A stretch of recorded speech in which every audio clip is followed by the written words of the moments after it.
वाद विवाद न्यूज, सर्वसामान्य जनतेचा आवाज।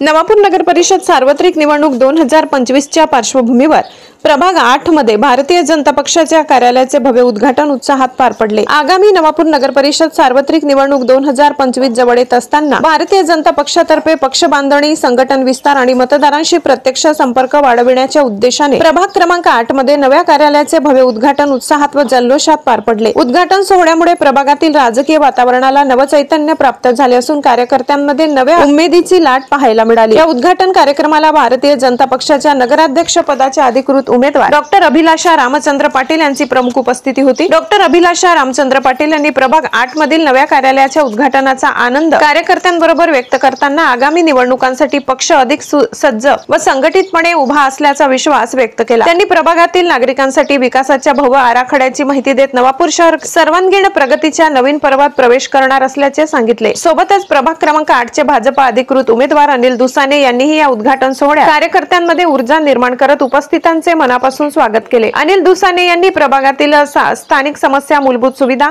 आणि विकास कामांबाबत आपली स्पष्ट भूमिका मांडली। नव्या कार्यालयाद्वारे नागरिकांशी संवाद वाढवून सेवा अधिक प्रभावीपणे देता येणार असल्याचे त्यांनी विशेषत्वाने नमूद केले। उद्घाटन कार्यक्रमास भाजपचे महामंत्री विजय चौधरी, जिल्हाध्यक्ष निलेश माळी, नगराध्यक्ष पदाचे उमेदवार डॉक्टर अभिलाषा रामचंद्र पाटील, प्रभाग 8 चे उमेदवार अनिल दुसाने, अल्पसंख्याक मोर्चा प्रदेशाध्यक्ष एजाज शेख यांच्यासह अनेक पदाधिकारी, कार्यकर्ते, महिला आघाडी, युवा मोर्चा आणि स्थानिक नागरिक मोठ्या संख्येने उपस्थित होते। नव्याने सुरू झालेल्या कार्यालयामुळे निवडणूक प्रचाराला अधिक वेग मिळणार असून नगराध्यक्ष पदाच्या उमेदवार डॉक्टर अभिलाषा रामचंद्र पाटील आणि प्रभाग 8 चे उमेदवार अनिल दुसाने यांच्या प्रचाराला मोठे बळ मिळेल असा विश्वास सर्व कार्यकर्त्यांनी व्यक्त केला। उद्घाटन सोहळ्यामुळे प्रभाग 8 मध्ये निवडणुकीची हवा अधिक जोर धरू लागली असून कार्यकर्त्यांमध्ये उत्साह, आत्मविश्वास आणि विजयाची भावना दृढ झाली आहे।